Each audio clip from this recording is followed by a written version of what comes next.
Jack and the Beanstalk. Once upon a time, there was a boy named Jack who lived with his poor widowed mother. They had sold almost everything they owned to buy food. When their last cow stopped giving milk, Jack's mother sent him to town to sell it. On the way to town, Jack met a strange fellow who told him stories of magic beans. "Where can I buy some of these magic beans for my mother?" asked Jack. "I have the last 5 magic beans, and I will sell them to you because you are a good boy." The strange man smiled at Jack. "Well, I have nothing but our old cow, and we need the money I would get by selling her for food."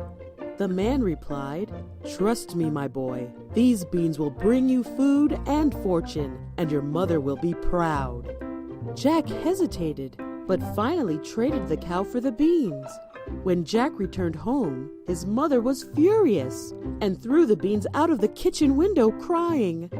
Jack went to bed that night, sad and hungry. He woke the next morning to find a huge beanstalk growing in the garden. "The beans really are magic," he cried. Jack saw that the stalk reached the clouds. He remembered stories about the clouds containing gold and started climbing the stalk to see what he could find. He climbed and climbed. When he got to the top, he saw a huge castle and headed for it. The door was so big that Jack could crawl beneath it. Once inside, he saw a giant man eating his dinner.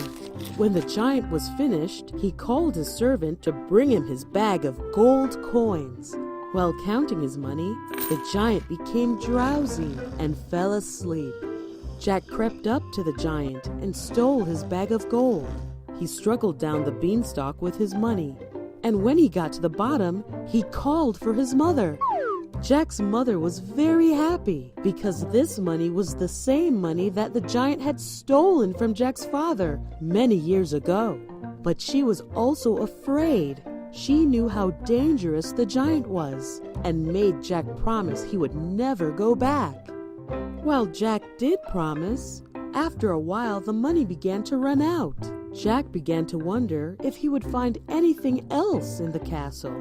Once again, Jack decided he would go back up the beanstalk and back to the castle.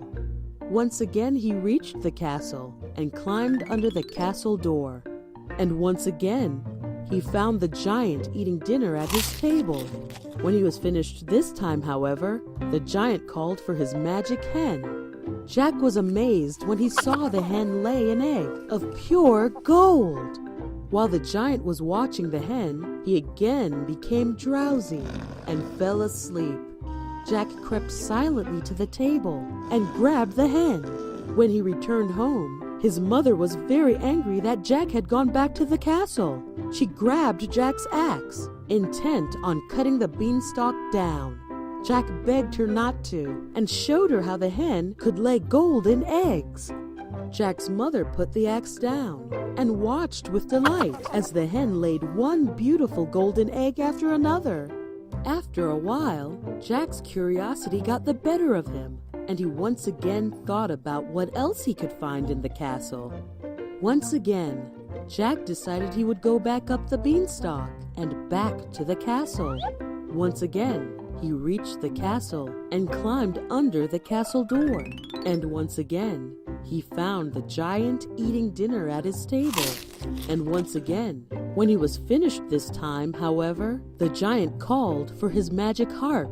Jack watched as the harp began to play beautiful music all by itself. The music was so beautiful that before long, the lazy giant once again fell fast asleep.